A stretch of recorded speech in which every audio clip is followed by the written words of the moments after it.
you all for coming tonight. You can tell I'm the moderator. I'm the guy wearing the tie. I can see one other tie back there, but otherwise pretty relaxed group, which is great. And we realize, of course, that we are the only thing between you and Mike Pence and Tim Kaine and the exciting vice presidential debate tonight, which I guess starts at about 7 o'clock our time, but we won't be done by then. But if you want to catch more of it later, I'm sure you can. But again, thank you for being here. Thanks to Brenna. Thanks to the Alliance. From my perspective as Dean of the School of Public Affairs at CU Denver, the work chair is a fabulous asset. These monthly series have been great.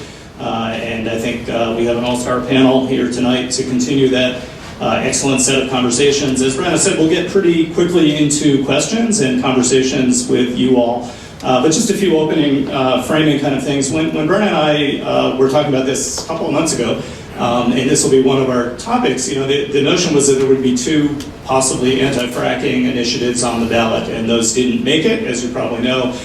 They got a lot of signatures, in fact about enough that normally gets you on the ballot, but not accounting for bad signatures, problems and that sort of thing. So they did not make the ballot. There was also a Tabor timeout initiative that stalled before moving forward with the ballot. And so we kind of thought tonight might be about talking about the ballot. And so that's why we're getting into the issues of what gets on the ballot and how, and the difference that can or can't make. As Brenna said, we vote on a lot of stuff in Colorado, right? We have 9, I think, statewide initiatives, as she said, minimum wage, single-payer health system, which are huge issues, right? Most of them won't pass. There's also minor issues like an obscure business property tax.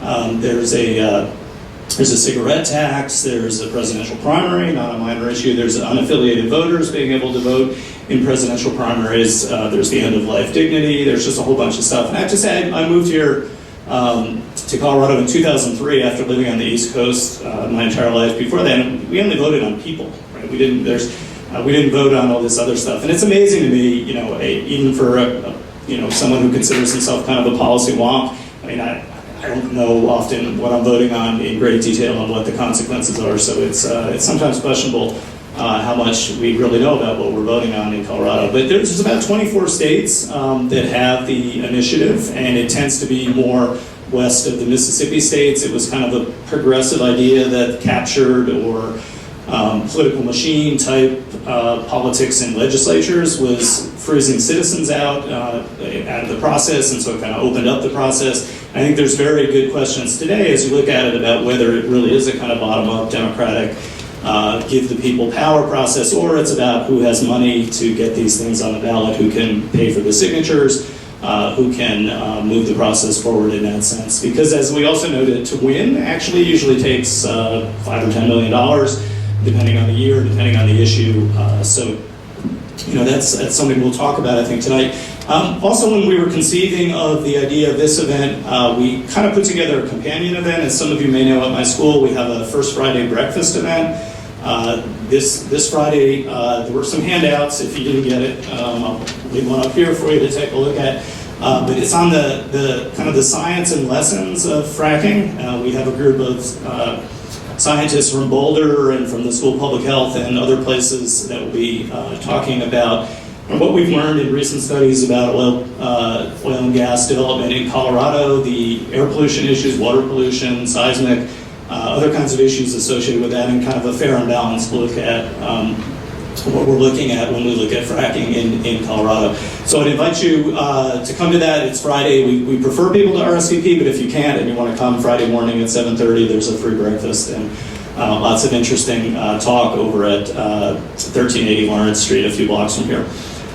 So tonight, because of the fact that the ballot initiatives didn't make it, we're going to talk about sort of two related strands. One is what is the future of clean energy, and that's the big picture that Brenna said these events have been talking about all year, and we'll kind of be focusing on the bottom-up ability of cities, towns, and states to shape that conversation, and our first speaker will be talking about that, and then we will get into the ballot initiatives, sort of why they didn't make it, what that means, what's next for the issues.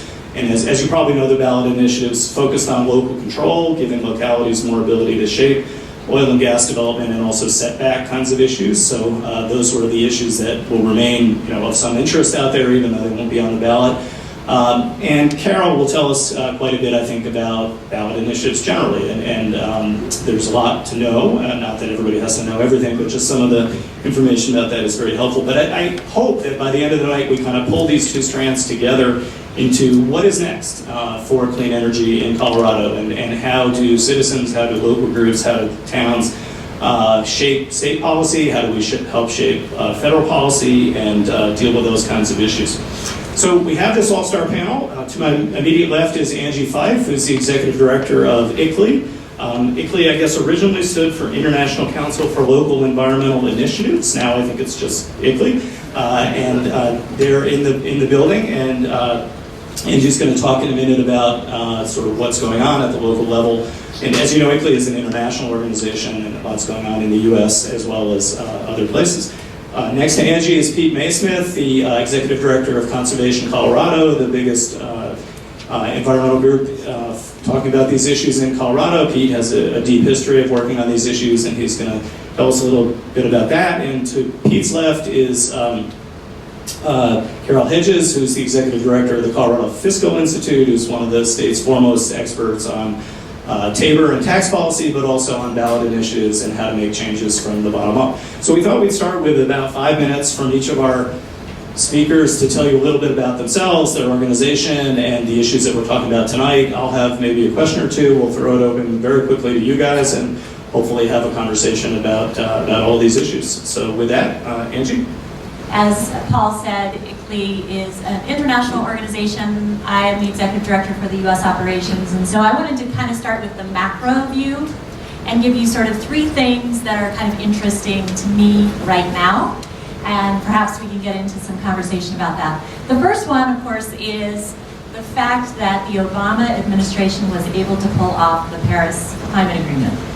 I mean, the political skill, the diplomacy that it took to pull that all together, to get the U.S. to a point where it could ratify an agreement at an international level when we can't get Congress to agree on much of anything internally in the United States, is really quite a feat. And the interesting thing to me about what the Obama administration was able to do is that they really built this from the bottom up. And I think back to 2004, when in Colorado, Amendment 37 came into place, and we got an RPS in place through voter initiative. And we started to build our clean energy economy here in Colorado.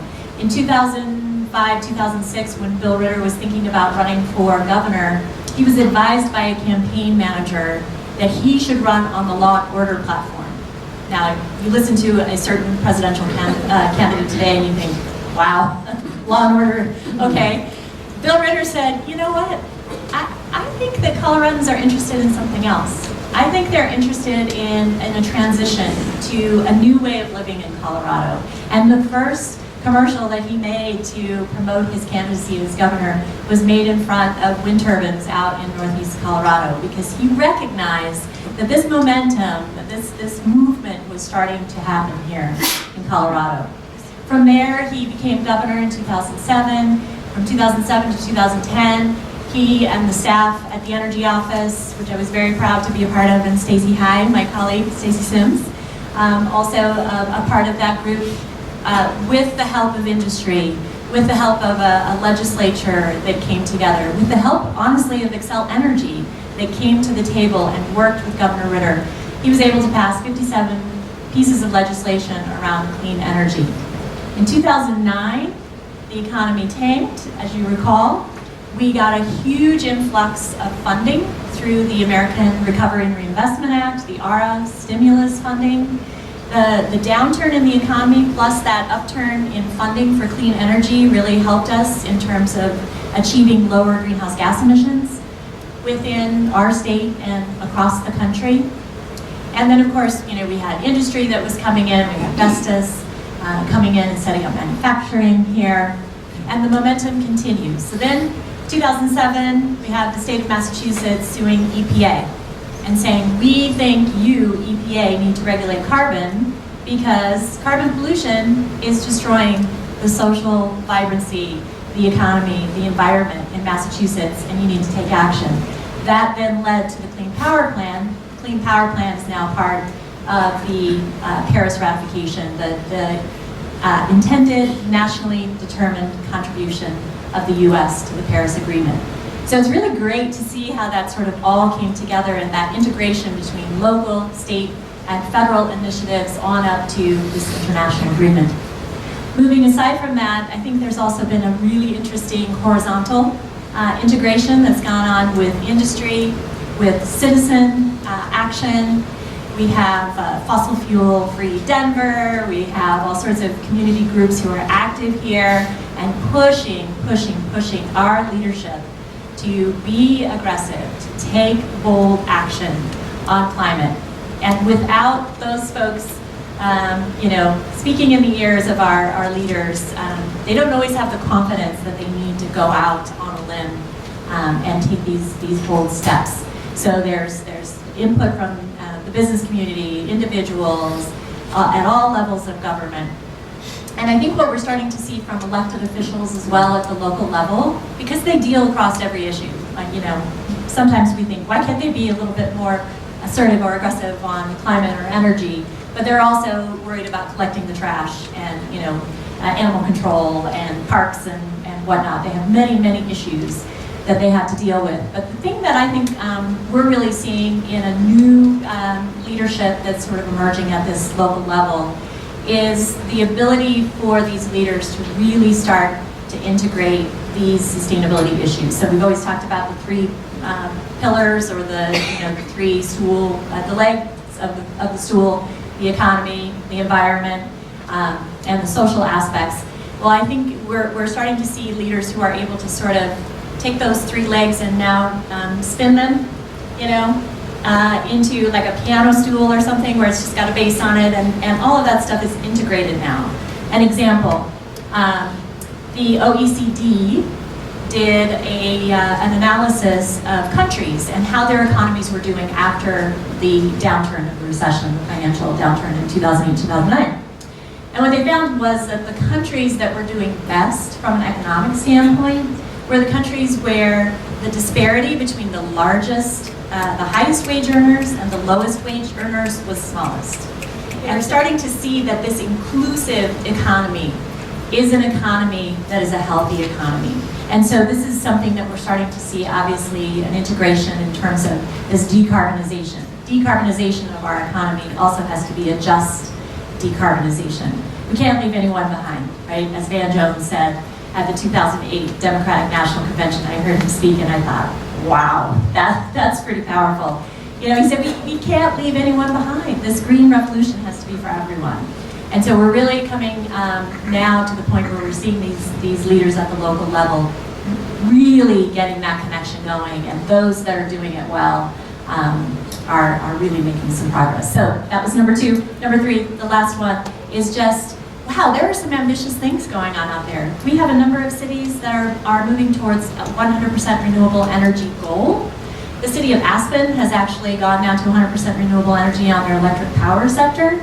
So I'm really curious to see, what can we do next? And let's not be afraid to throw out a crazy idea like 100% renewable energy, which back, in 2007 when Ritter became governor, we had some pretty wild ideas, but we never would have thought of 100% renewable energy in a community. And so it's very exciting to see where we might be able to go. It's great to be here. I also want to point out that a couple of my board members are here in the room, including John Powers, who of course plays a central and integral role here in the Alliance for Sustainable Colorado and the Alliance Center, and John Lowy is also on my board. He's here, so it's great to see good friends here this evening. Conservation Colorado, as Paul said, we're a statewide environmental organization. Our mission, we work to keep Colorado a great place to live, work, and play, and we do that by engaging and building power with citizens and with the public, translating that both in the political realm, so we actually do politics, we endorse candidates for office that we think are great on the environment, and oppose those that we think are bad on the environment and wrong on the environment. We work really hard to get pro-environment candidates elected, and then translate those political victories into actual environmental gains. Politics for the sake of politics, I think, is sports and not that interesting. Politics for the sake of then what can we do after Election Day and after winning at the ballot box, I think matters deeply to all of our lives in myriad ways, and certainly when it comes to clean energy and climate change and cutting greenhouse gas emissions and making this a world that is going to be sustainable, not just for the next generation, but for many, many generations to come. So I'm lucky to work with, as I said, a couple of my board members, a terrific board, and great staff. We have offices around the state, and our largest office, as Paul said, as Brenna said, is right here in the Alliance Center, and we work on issues including public lands, water, and then energy, climate change, mostly energy production, but also other avenues as well. Then another component of who we are, which is not what we're talking about tonight, but I think just deeply important to the conservation movement here in Colorado and nationally, is doing a better job of diversifying this movement and making sure that we are reaching out and speaking to all parts of Colorado, including we do particular work in the Latino community in a concentrated way that we've never done before. This is new for us over the last about 3 years, and is having profound changes internally to our organization, hopefully externally to the environmental community here in Colorado, and actually seeing ripples play out nationally. So that's an exciting time for us. Bravo. Thanks very much, I appreciate that. See, silent applause, loud applause, it's all good, it's all good. So I grew up in Denver. I remember when I came back from my first year, I think it was my first year of college, so this is kind of later 1980s, and a little place called the Wynkoop Brewing Company had just opened just down the block, and a friend of mine said, there's this new place that brews its own beer, we should go. I was like, I don't understand, but sure, why not, we'll try. And it was really good beer, and we had a really good time. We could park right across the street for free. It was a whole different scene in Lodo. And so what the Alliance for Sustainable Colorado has done with this building, and then of course the change that we've seen in this area is dramatic. We've seen similar changes, and Angie did a really great job of touching on those, and I want to dig in a little bit. I want to talk about ballot initiatives and the role that I think they can play here in Colorado, because Angie, I thought, teed it up really nicely. So I just made a reference back to about circa 1988, give or take. You know, you jump forward to 2004, and as Angie said, Amendment 37, which was the first voter-approved renewable energy standard adopted in the United States of America. First by the voters. Other states had done it through legislative action. We were the first where the citizens did that.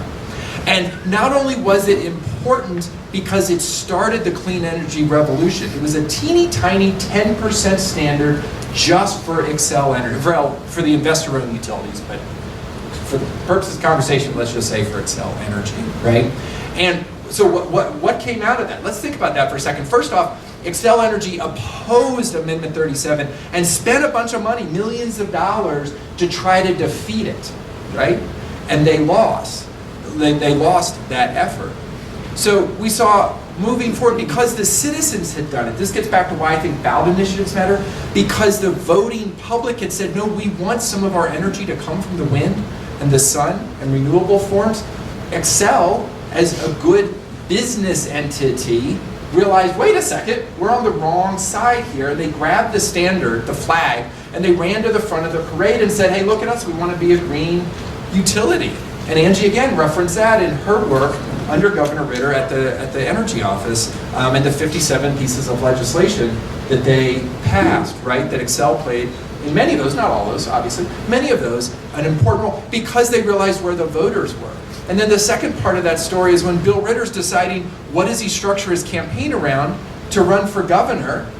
It made the decision to not be the law and order candidate, but instead to be the new energy economy candidate, because again, he knew the voters were with him, because a short 2 years, he ran in 2006, a short 2 years earlier, the voters of the state had said, we're all in on clean energy, on renewable energy. So I think the power of doing things through the electorate and through ballot initiatives are very powerful.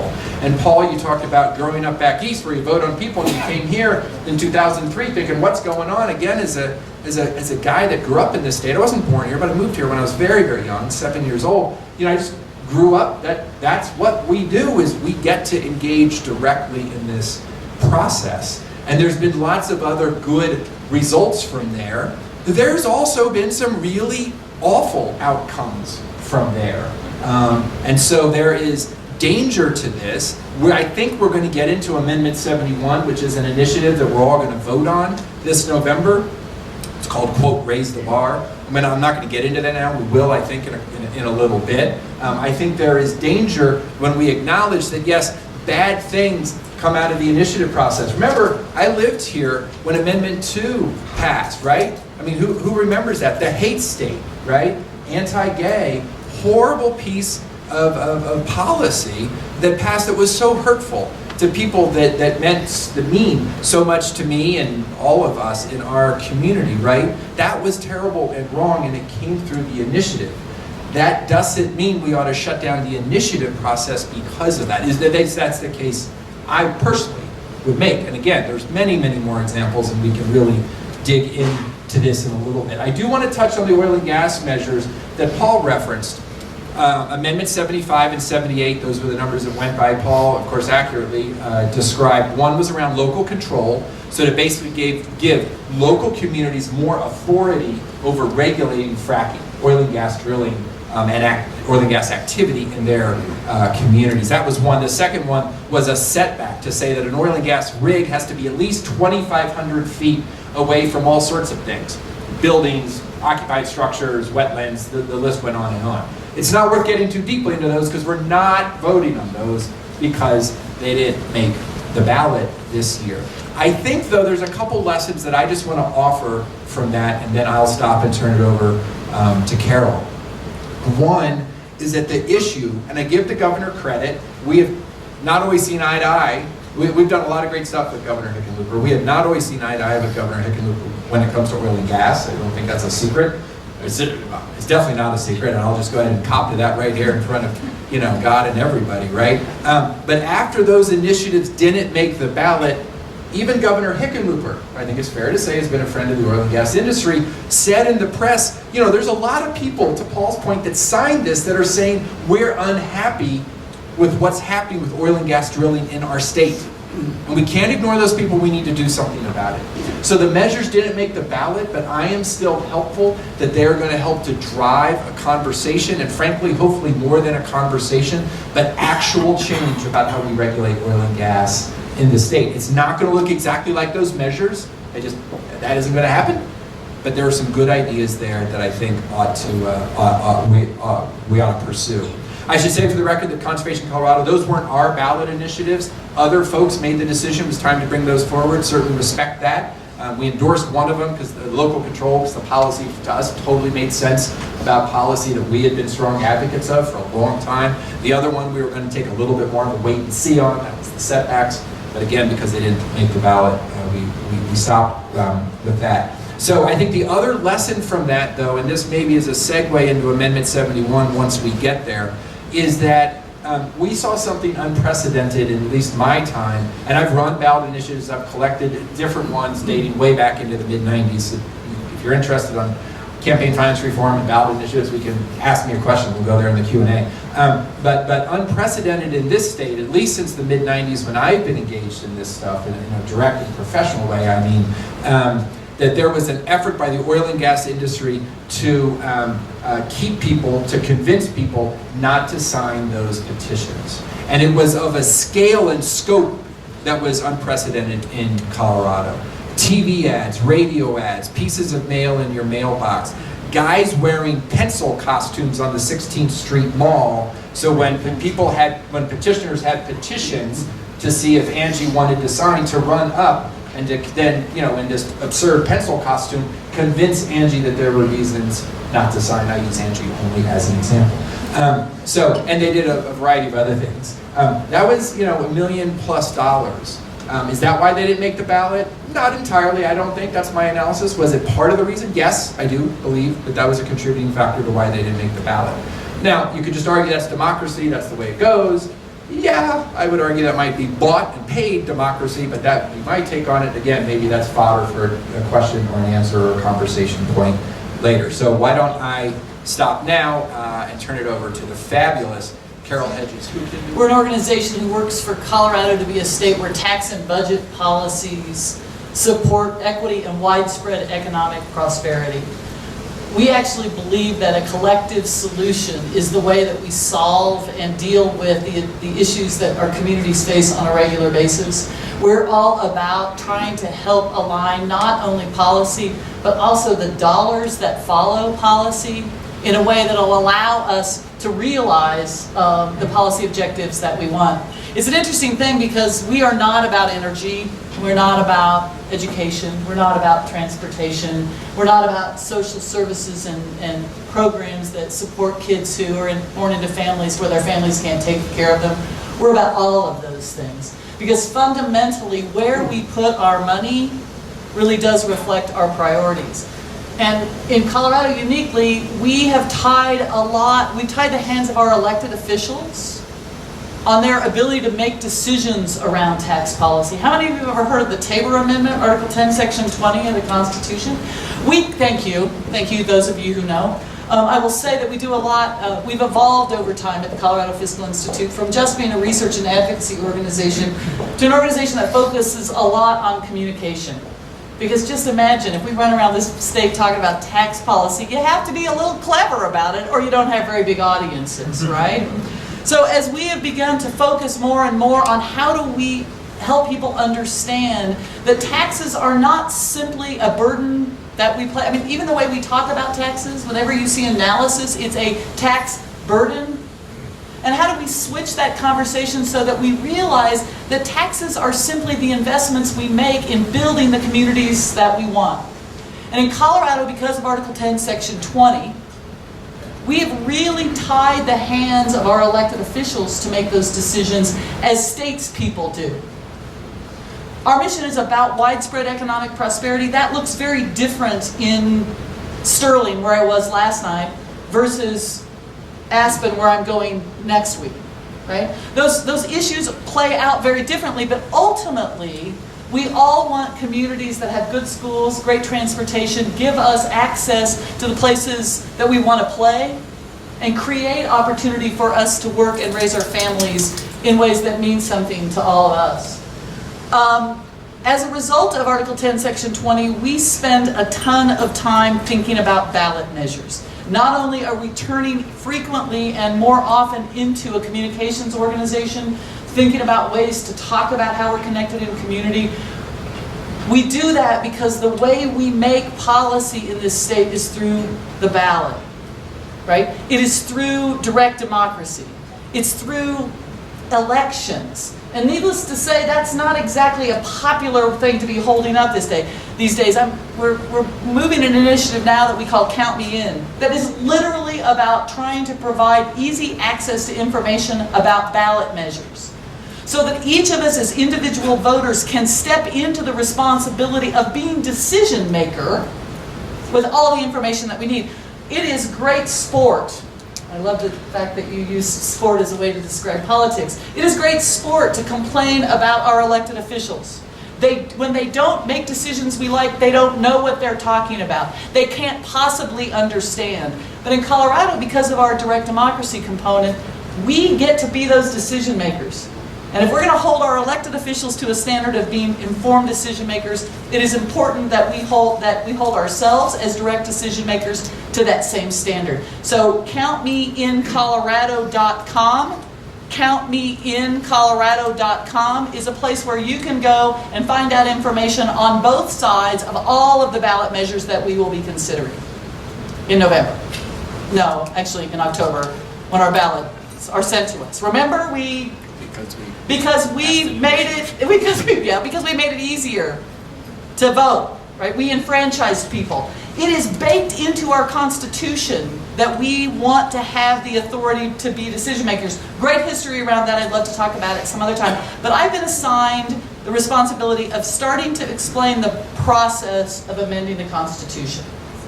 Let me just say before I start, and I won't spend a lot of time on this, that anyone who says it is too easy to amend the Constitution in the state of Colorado has never tried. Right? How many of you have been involved in a statewide ballot initiative? Was it easy, Ken? No, it's not. Who else? Was it easy? Did you find it easy? Did you find it invigorating a little bit? Because you got to go out and reach out and talk to a whole bunch of people and create, and sometimes didn't it just kind of piss you off? right? Because you were standing out in front of a King Soopers on a Saturday morning bugging people who all they wanted to do was get milk, right? And you're shoving stuff in front of them and asking them to sign, right? That's the process. Our forefathers, the foremothers, our forebearers, are the people who came before us, built it into the Constitution that we as the people should have a check on our elected officials. We should have the tool to propose and pass laws on our own. We can do it where we amend the Constitution, and those are actually numbered, and they're called amendments. Or we could actually pass statutes, and those statutory laws, they are numbered propositions, right? So there is actually some pattern to that, like random order that's on our ballot and stuff, right? So Colorado has the unique distinction of being one of the easiest states to amend the Constitution. We require fewer signatures than most states do. Some people like to criticize that as saying that people from out of state come in and use us as a testing grounds for ideas that they're trying to pass in other places. I can think of a lot of examples of that, but there's been examples of trying to make English the official language, and some anti-affirmative action measures that were put on our ballot, and we know there was forum shopping. Right? Those folks came in here because it was relatively easy to amend the Constitution. I underline, but it isn't easy. All you have to do is try it once. So what you have to do, if you decide you have a brilliant idea, as everybody did with 37 and with and all of the amendments that we've talked about up to this point, is they came up with a brilliant idea. They wrote it down on a piece of paper.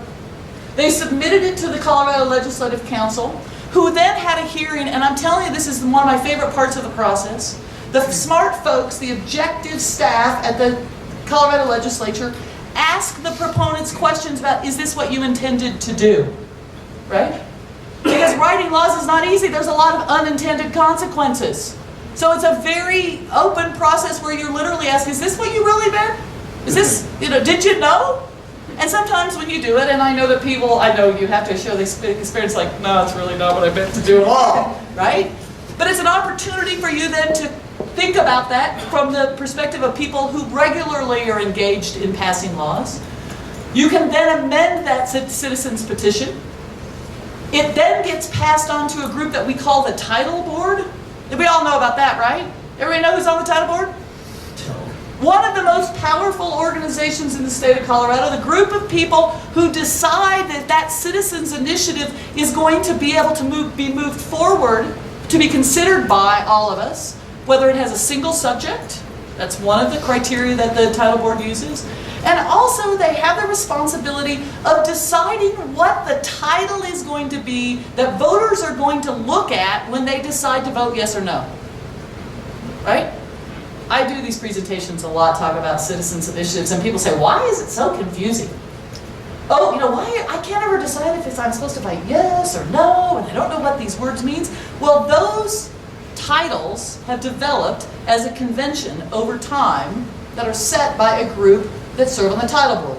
The title board is made up of the representatives of the Secretary of State, Legislative Legal Services, and the Attorney General's office.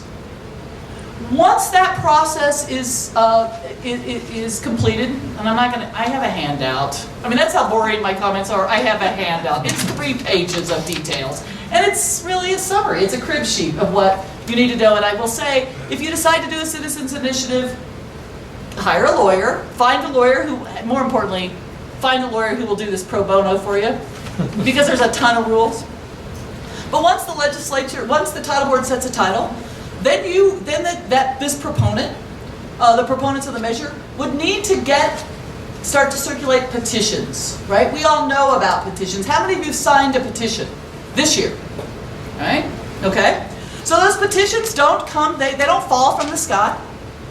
There's very prescriptive law on what must be in each of those petitions. I hope your petition gatherer or your signature gatherer asks you if you're a registered voter in the state of Colorado, because that's an important question. That person who asks you about that should receive some sort of training if they're paid, and let's be clear, folks, most of them are paid. Most of them are paid a lot. In this last election, and I think one of the things that contributed to what got on and what didn't get on, is that contracts for gathering signatures were being signed with signature gathering companies up to $12 a signature. Right? I thought about quitting my job. I thought I'd taken a couple days off. I run a nonprofit, right? I needed to raise a little money. I thought, well, you know what the heck? I'll take 2 or 3 days off. I'll go collect some signatures. I'll make the contribution to the organization. It'll all be great. This is serious kinds of money I'm talking about here. I've been doing this work for a long time, and the highest I've ever seen is $2.50, $3 a signature. I know that one of the organizations, an organization that I was actually involved with, signed a contract for $6 a signature. $6. This isn't something that you can do easily or without expense. So I think I've underlined that enough. You can also get voluntary signatures, but from the time that your title is assigned by the legislature, you have 6 months to collect all the signatures that you need. The number of signatures needed is a really obscure law based upon a certain percentage of voters who voted in the last general election for the Secretary of State. Okay, that's it. I've got it as obscure as I'm going to go, right?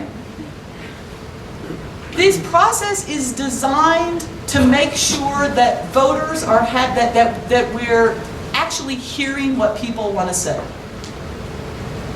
But what's increasingly happening is that it's becoming a more and more expensive process, whereby the decisions are really determined on who it is that has enough money to write the checks to collect the signature. For most of us who really believe in the role of, who believe in democracy, I'm just going to say it, right? I'm just going to wrap myself in the democratic flag, a flag of democracy.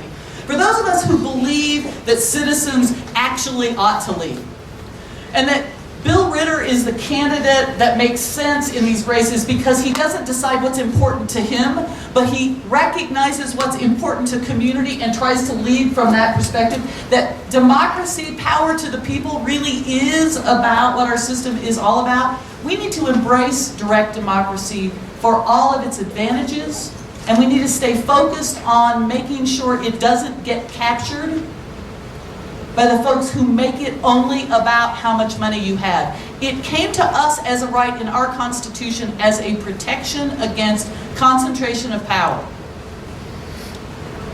And we need to remember that it is a powerful tool for both good and evil, but that we have to guard jealously that it remain about direct democracy, power of the people, not the power of those who can afford to manipulate the system because of concentration of wealth, which is why I couldn't believe it, Angie, when you talked about the report, because we list that all the time.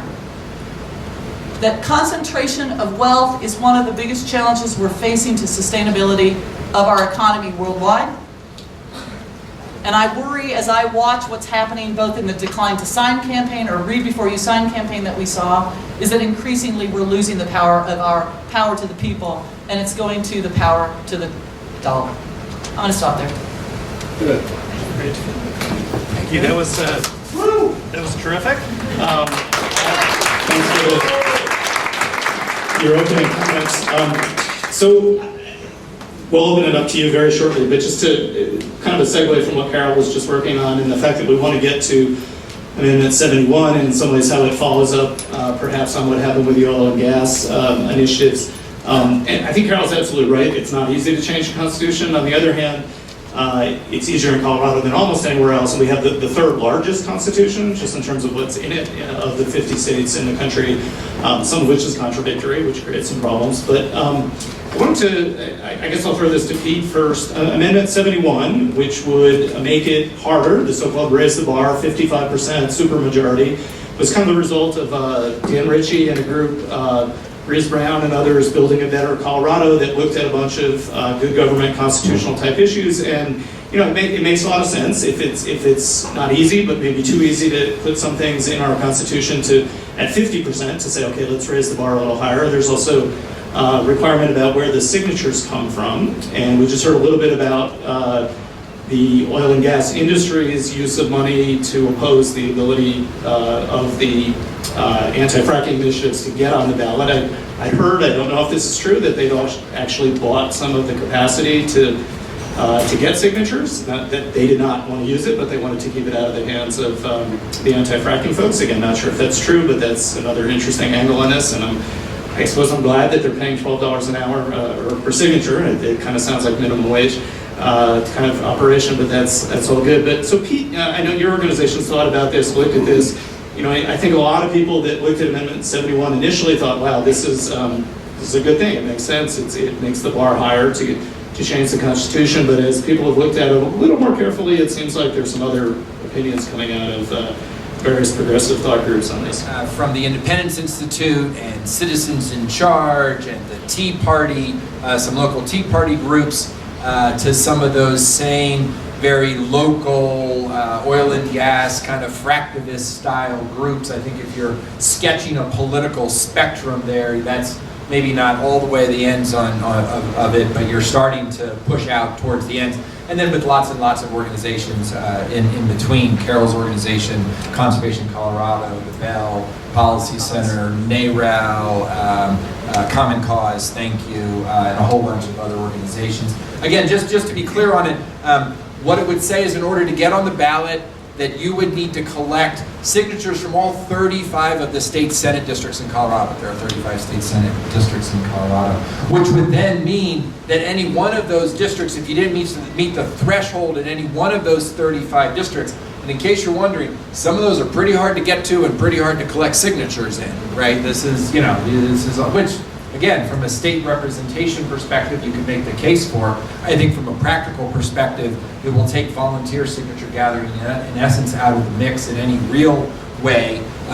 You'll have to rely more and more on paid signatures, which I think is a core problem with Amendment 71, in that it really then leaves it as a kind of the opportunity for wealthy, special interests that maybe can spend $2 or I've heard up to $3 million just to pay to collect the signatures to get over the ballot.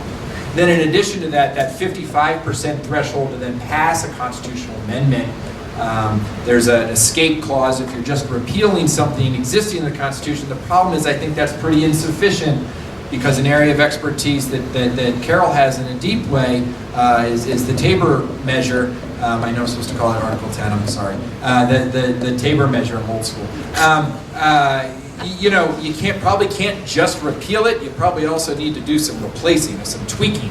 And that then springs you back into that 55%. It takes you out of that escape hatch of 50%, and it puts you up to 55% of the voters. So, say for example, you think a progressive income tax is a good idea in the state of Colorado. That would be a hard policy to pass no matter what, but to pass it at a 55% threshold, I would argue, would be all but impossible. So those are, from my view, some of the problems. I'll say two last things and I'll stop. One, I do agree that changes to the process of how we qualify and deal with constitutional ballot initiatives is appropriate, but I don't think this is the right policy. To Paul's point, once people start to put a closer spotlight on this thing, I think we're seeing more and more people say no thanks. So it isn't that the concept isn't an important one, it's this solution, which is what we're voting on. We're not voting on a concept of should we change, how we amend the state constitution. We're voting on the policy of Amendment 71, and that's where I think it fails on that. And then the last thing I'll say is on money, the oil and gas industry. There was a report yesterday, the ballot committee to pass 71, the proponents have raised $4.2 million. Over $3 million of that has come from the oil and gas industry. So it's 74%. Let's round up and call it three quarters of the dollars are coming from the oil and gas industry. I think that's a clear, that in and of itself, I don't think is reason to oppose it, just for the record. I think the reason to oppose it is based on flawed policy, but it speaks to where the interests are behind this in terms of where the money's coming from. If I can just add another complication, I think, to 71 that is not received as much attention maybe as I think it should. The 55% requirement for voter approval is true even if the legislature comes together to refer a constitutional amendment to the ballot. So you have a standard of 2/3 in both houses in order to amend the Constitution, right? That's the standard for a legislative referral, something that voters would ultimately approve. So you've got a super majority. We've really set a very high standard among our legislature. And when they go in and make tweaks in constitutional policy, it's oftentimes around a mistake, right? Some unanticipated consequence. They're fixing something that didn't work out, or maybe wasn't even what was intended. Trying to get that 2/3 majority in the House and Senate is a really, really high bar. And yet we impose yet another high bar and saying that it also should get 55% of from the elected, or from electors, from voters. Problems that make it to the public sector to be solved are hard to sort out. I had the privilege of serving a couple of governors in my career. And it was always one of those things that was amazing to me, that if there was a clear answer, slam dunk, this is what everybody wants, this is the clear thing, it never came to our office. It was sorted out by somebody else. We live in a world where it is really challenging to get all of our interests together and to apply not only a 2/3 standard for the legislature to even refer something, but then impose an additional standard on that puts incredible weight on the process, especially when a lot of times what the legislature is referring are things that 2/3 of them believe were actually an unintended consequence or a mistake. Angie, do you want to comment? Okay. Great. Well, we've got details of ballot initiatives, lots of intricate aspects, but we've also got big issues like democracy and inequality and other things on the table. So I'd like to open it up to questions from you guys. And if you raise your hand, I'll call on you. And if you want to focus it on a particular panelist or everybody, please let us know. And should there be a mic going around? Or? Okay. Thanks, Ken. Hi, I guess I'll address my question. question. I should say, it'd be great if you could identify Introduce yourself. myself. I'm Ken Jacobs, Colorado Sustainable Financial Planning. I'll address my question, or rhetorical question, at least to you, Carol. I think all four of you, one way or another, referenced the economy and inequality in some respect.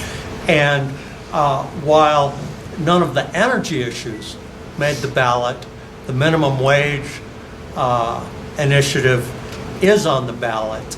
And is that not indeed an issue of sustainability to provide to a large segment of society the ability to earn a living wage? And isn't sustainability also legitimately a lens to think about a few of the other issues that are on the ballot, such as single payer, the cigarette tax, I don't know, maybe some of the others as well? Yes, there's definitely a connection here. Think about density and affordability within the city of Denver. If you don't have a living wage that allows you to pay the rent that's required to live within the central business district or close to your job, then you're often, as they say, drive until you can buy kind of consumer, where you have to go outside of the city limits in order to afford to live, and then you are subject to coming into the city, additional greenhouse gas emissions, additional costs for transportation. It's interesting, they're starting to look at some of the impacts of transit-oriented development of TODs, with the idea that TODs, where we're building some affordable housing near TODs, we're finding that affluent drivers are driving in to light rail stops and using the light rail there, and folks who are living near the light rail stops are having to drive far out to their jobs. So did we really make any progress there with our TODs in terms of if we're using carbon as a proxy? So yes, definitely some connections. That's one example. Carol, do you want to? I first want to say that the minimum wage proposal that is on the ballot, which would ultimately result by 2020 in the minimum wage for the state of Colorado being $12 an hour, unfortunately falls a tad short of being a living wage. But it is certainly an important step forward. One of the things we know about wages is that they haven't kept up. Historically, we in this country, and what I would suggest was a major contributor to building the middle class is an equitable sharing of return on investment, so that as productivity increased and profits increased, historically, we shared that equally, or at least more close to equally, among workers and among owners of capital and the other measures of production. But in the last 30 years, increasingly, the return on investment or the return on productivity has benefited most the owners, and that hasn't returned to capital and wages in the way that it has before. I would suggest that is one of the reasons we see an uprising of folks who are really unhappy with our current political system, because they see themselves playing by the rules, working really hard, and not seeing the ability to capture the American dream and get ahead and provide for their kids, etc. I think that sustainability is about maintaining an economic system that allows consumers to have the dollars in their hands and their pockets to spend so that they can buy the things that they need, whether it's housing or food or shelter or transportation. And I think that we must apply a lens of sustainability to everything that we look at as voters. And I think that Coloradans really believe that. Most of the public opinion research that we've done of late shows that people really love Colorado and they want Colorado to stay the awesome place that it is. And that is really dependent upon an economy that works for everyone. And I think that certainly the minimum wage proposal is a step in the right direction to trying to make sure that we're now moving to a more equitable way of distributing the fruits of our labor, whether it is from investment of capital or whether it's investment of time and energy. Thanks. Other questions out there? I'm sure there are some.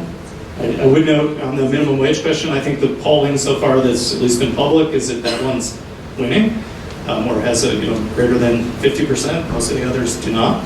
We'll see if that stays as we get closer to the election. Other questions? Hands up. Okay, Brittany. You can just holler. I can holler. You can repeat it. Sure. Holler. Hi, I'm Stacey Sims, and I have a question for you. And I don't know, maybe Peter, Carol, you can speak to, as a citizen who is concerned about how much money is going into just the campaign ads and talking to my friends who don't know the policies or the politics, but they know the commercials. I'm just wondering, if 71 isn't the answer, what do you think, being in it, what do you think are some potential answers for this disturbing trend that I think we're seeing? So I'll say a few words about that. I mean, I think there's a couple of policies that could be out there that would help to address this. I mean, you're really getting at an issue, an important issue, I might add, of thoughtfulness and understanding. And, Paul alluded to that of, do we know what we're voting on? And I think at one level the answer is yes. I think the citizens have a decent idea of minimum wage. I think people ought to be paid more, be paid less. There's certainly, whether it's that issue or other issues where whether it's unintended consequences or some of the deeper, finer policy details that no. I think it's probably safe to say not everyone, and probably a lot of folks don't have a grasp of all of that all of the time. I think that's the case. Okay, a couple ideas. One, how you deal with statutory changes through the initiative process in Colorado and constitutional changes is identical right now. And you could make distinctions between those to incentivize and encourage proponents, ballot initiative proponents, the people with ideas that write them down on paper and take it to Colorado, to the Legislative Council, folks that Carol described, that to incentivize people to live in the statutes as opposed to amend the constitutions. So, for example, an organization that I used to run, we mentioned it earlier, Common Cause, opposes Amendment 71, but the reason I mention it now, we did a Money in Politics campaign initiative. This is long before Citizens United. This is a long time ago. It was statutory. We thought it was a responsible thing to do. We passed it. The voters passed it overwhelmingly. And you know what happened? The legislature undid it. They just undid it. Well, all that money and all that time and all that brain damage and all that effort, that was pretty disheartening and that was pretty frustrating. We're nothing if not determined people, though. So we went back to the ballot. And we did it again, and we won the second time. You know what it is the second time? It's constitutional. Sometimes people say to me, to this day, people say to me, I don't know, why did you put that in the Constitution? Well, because we put it in the statutes and the legislature undid it. So we didn't know what other option we had. So if there were protections in place to raise the bar, as it were, for legislators to change those statutory initiatives, at least for a period of time, not forever probably, I think that'd be a bad idea. That would, there's other ideas, by the way, that would incentivize into the statutory process. You know, there's also other experiments that I think it's Oregon and some other states have done, where you try to have a deliberative body that really helps to kind of mull over, that was a technical term, right, Paul? You know, different initiative proposals that come forward, kind of opine on those and help to sift those a little bit. So not the legislature, but not the full electorate, kind of an in-between, a twilight zone place. I think that's been met with mixed success, at least the people I've talked to. I'm not saying it's a bad idea, I just don't know that it's like the silver bullet right there. And there's certainly other ideas, but I'll pause there. Others may want to chime in. I don't know that there is a solution that we can embed in our Constitution or in our statute books. Increasingly, what I'm hopeful about is that we live in a state that people love and cherish so much that increasingly they're willing to devote some of their limited time to sustaining the communities and the incredible place that we live. I love the idea of organizing in 35 separate Senate districts. In fact, I plan to use that as an organizing strategy for my own organization. I want the folks in every Senate district around the state of Colorado to fully understand the questions that they are engaged in answering. I want them to know and express their own feelings and their own visions about what they want to have their community be. But what concerns me about this proposal is that instead of engaging folks in the conversation, we're giving a limited number of people the ability to tell everybody else they can't weigh in for their own unique values in their own community.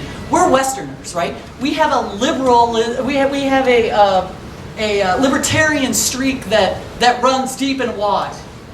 I always like to say that the folks who made it all the way to the mountains, right, was they were going west and they decided to stop here, they didn't exactly design their systems so that we would all be building exactly the same thing. They had their own ideas about what community and identity should be, and that's what we should be celebrating. We should be working harder to let each of those communities decide what they want, rather than giving them the ability to stop everybody else from realizing their own community values. So I think it's an organizing effort. I think it is intentional work by organizations like Pete and many of the organizations in this room to go out and actually ask people, what does renewable energy mean to you? What is it about your community that makes it where you want to be? What are the things that I can do or you can do to make sure that my community in Greeley does in fact look and feel a little differently than Colorado Springs or Boulder or Vail, right? That's what this is about, and I don't think that there is a blunt answer that can be adopted to the Constitution. I think it's about each of us doing our work every day to help individuals understand how they can affect and really shape their own communities. Great. Okay, other questions? I'm sure there are some in the back. I'm Chris Edmonds, the Center for the New Energy Economy. Populism feels really good when it's agreeing with you, but we've seen internationally, from the Mediterranean to Northern Europe to the British Isles to all across America, this election season, a lot of populism that doesn't agree with a lot of values of this institution. Is there any reason to believe that a yes vote on 71 would undermine some of the, maybe I got that backwards, but your arguments about 71 would undermine some of the populism that could be coming down the road, a Tabor 2 or a Colorado Brexit or something to that extreme? I think that, well, first of all, democracy is messy and ugly. And I think that all of us have to understand that when we lose a popular vote, and please understand that my organization is about tax policy, right? We support additional taxes from folks so that we can have more sustainable communities, whether they be education or transportation, et cetera. So we've gotten really good at not having people weigh in support of the position that we're in, right? But what that says to me is that that's the value of the community. Those are the values of the community. I don't believe that that really what everybody's value are, but it just says we need to talk to people. It is why I go back to this organizing idea. But I think you've really hit a nail on the head for the issue for my organization on 71. I know I have a lot of Boulderites in the crowd. And I know that you guys have great values. But so do the people in eastern Colorado Springs. They also have a set of values that's really important to them. And that whether it be just the people in eastern El Paso County that can say, nope, the rest of you don't get to vote on this, or whether it be the people in Boulder that say, nope, the rest of you don't get to vote on this, that's exactly the limiting component of 71 that scares me the most. We have gotten to the point where we can't disagree with one another anymore. We don't create opportunities for us to have real live discussions about our values. And I think this is one more way we tamp down a conversation about values. Are those difficult? Absolutely. Are they essential and important to protecting democracy, the power of the people? Absolutely. So I think that it is this tyranny of the minority problem that I'm most concerned about, and I think that we have to own up to the fact that democracy isn't always what we want it to be, and that's where we get our work plan for the next 10 years. I guess I think that we in the government space, speaking from my time in state government, I know that stakeholder engagement is super hard to do well, right? I mean, we say we're going to do it. We have that community meeting. People might show up. People might not show up. Maybe the people that show up are the people that always show up. And we, start to disregard what they have to say because we're not sure that they're really representing the entire community. I think we need better frameworks for stakeholder engagement. I don't know what that is, but I think we need it. Secondly, I think that leadership is tough, and that if you are the type of leader where consensus is where you always want to go, you're not going to get much done. That's ambitious and leading. You're going to lead. Sometimes you got to stick your neck out there because you know that you can see down the road and that this maybe unpopular decision is going to have lasting good outcomes. So I don't know. I'm not sure that we can say that hearing the voices from all across the state is going to actually result in better policy. I don't know, maybe that's not what you're saying, Kara. But it just makes me think of those two things, in that stakeholder engagement is messy and leadership is tough. The stakeholder engagement being tough, I think Angie's right, and Carol's talking about organizing, which is where my heart is, and the way that I started to do this movement from a justice perspective long before I understood what the word sustainability was, and long before I worked on environmental issues. I told you I grew up here, and one of the first things I remember from a political perspective is my mom waking myself and my younger sister up when we were both in elementary school. It was pitch black outside, putting us in the car and driving to a place called Rocky Flats, which I did not know what that was or understand what that was all about, and holding hands with strangers in the dark, pre-dawn dark, in front of the gate of Rocky Flats, as part of the peace movement. And what I learned from that was invaluable. That still burned into my head, and it was, I don't know, coming up not quite 40 years ago, right?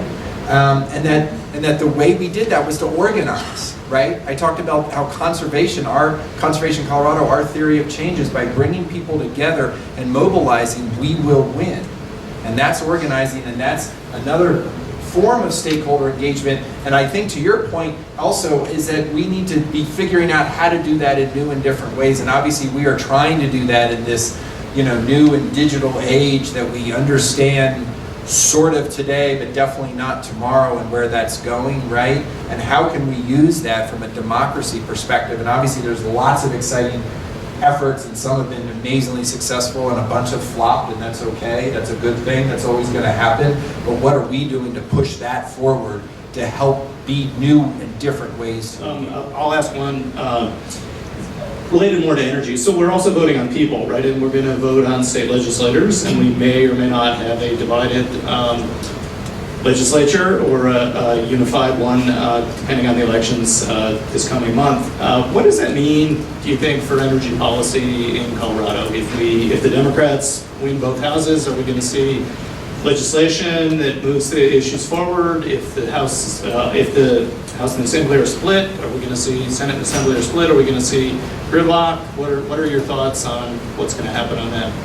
Well, I guess the first thing I'd say is that the entire state owes a debt of gratitude to Mark Safdie, sitting right there, for for a lot of what Mark's done, not just for this, by the way, but for bringing a guy named Joe Rahm to the Worth Chair luncheon 3 weeks ago now, maybe 2 weeks ago now, recently, who gave one of the most powerful presentations around climate change.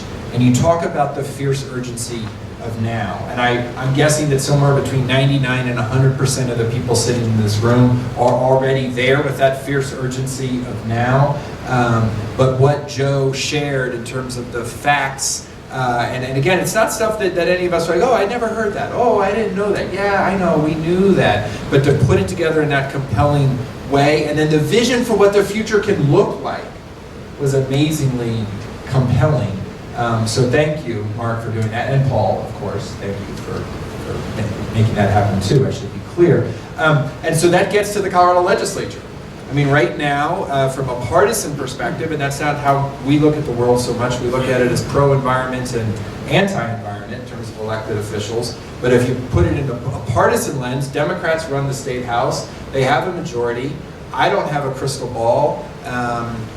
But, you know, if I were to hazard a guess, I think it is more likely than not, and probably slightly more, substantially more likely than not, the Democrats will probably have that majority when we wake up on November 9th, the day after the election, in the state house. That's not a guarantee, and we shouldn't take that for granted. In the state Senate, Republicans have a one-seat majority, and I think that chamber is a coin toss. Take the quarter out of your pocket, flip it up in the air, pick heads, pick tails. That's what's going to happen right now. In my opinion, in terms of the state Senate, it is way, way, way too close to call. What does that mean for energy policy? I think there is a real interest and movement here in Colorado, driven by people like Jeff and a lot of other folks. They're ready for 100, and a lot of what's happening to push two things, right? I think we talk a lot about pushing more renewable energy forward, and we've got to. We're at 30% for the investor-owned utilities by 2020. That's a good number. It's not high enough. We're at 20% by 2020 for the rural co-ops, the rural electric associations around the state. That's a good number, and it's also not high enough. So we talk about bringing more renewables online, but we also have to talk about taking fossil fuels offline, right? Got to take more coal offline. And that replacement capacity has to be renewables, and it can't be gas moving forward, right? I think there are real policies. I mean, I know there are policies to address that, Paul. I think there are policies that may well find a home, find a majority vote in the state legislature if pro-environment legislators are in charge of the chambers come January, the House and the Senate. If that's not the case, I think passing those sorts of policies gets much, much harder. And I know we have a question in the back.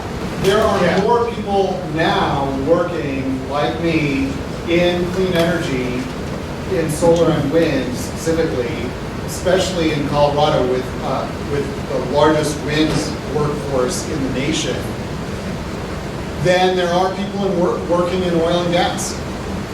And what we see on the TV screens is a lot of money being spent by the established selfish interests that control huge fossil fuel fortunes. Koch brothers are obviously the poster children of that class of people, but they're not alone. Now, if we can't we talked a lot about 71, but I think what would also be really, really helpful, instead of making it more difficult for people to test their pet crazy ideas in Colorado because our petition process is too easy, would be to make it more difficult for moneyed special interests to have unlimited license to advertise and propagandize the voting public here in Colorado. Why don't we see any motions on that? It's very similar to campaign finance reform. Here in Colorado, the campaigns are not happening in the State House all the time, they're happening on the airwaves. What can we do about that? You know, one, we need a new United States Supreme Court because we have Citizens United. It was wrongly decided and it needs to be overturned, full stop. That needs to happen. That it's only going to deal with candidates. We have the First Amendment in this country. Obviously, it is something to cherish and something that makes us who we are as a society. It has been interpreted to be used through issue conversations that there's just no limit. And I don't see that. I'll just tell you that Citizens United, I see a path to a different outcome. A different outcome about spending money on an issue on the TV screen. I don't see a path to that changing. So my answer is always, we're going to win because of the people. We're not going to win because of the money. So we just have to be better, smarter, stronger organizers to beat them. Because they need to spend so much more money than us to beat us, and they still lose a lot of the times. I think that we have a really unique opportunity in Colorado because we're a place where more than 50% of the people who live here have moved here.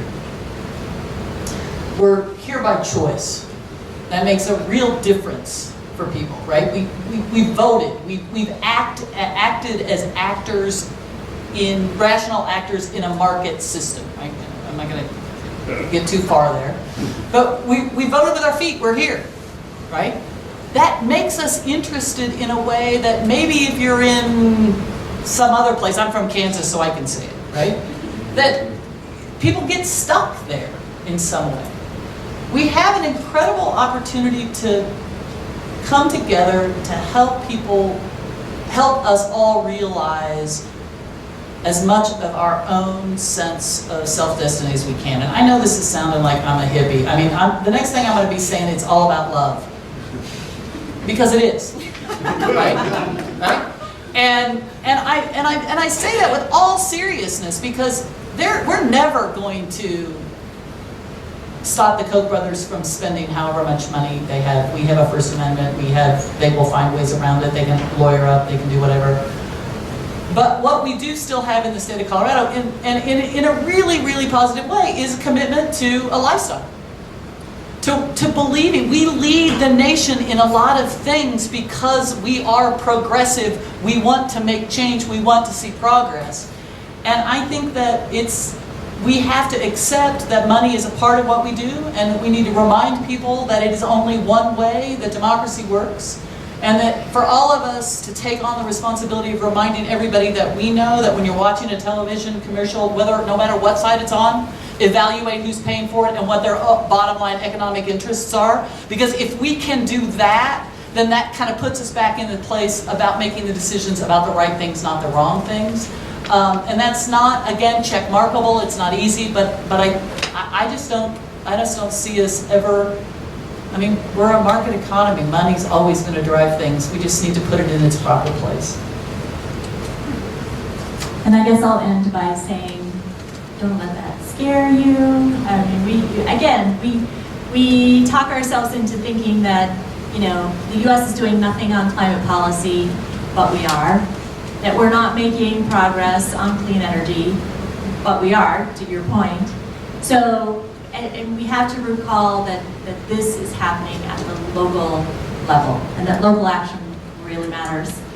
I saw an article last week that MIT now says that 2016 could be the first year that greenhouse gas emissions in the United States in the transportation sector bypass GHG emissions in the electric power sector. And so, where are those decisions being made about transportation? Yes, it's federal funding. Yes, it's state policy around highways and whatnot. But it's a lot of local decisions that are being made around transportation. and issues that affect us directly and decisions that we make directly in the way that we live and transport ourselves around our communities. So local action is really important, and that's where we as individuals can have the greatest impact.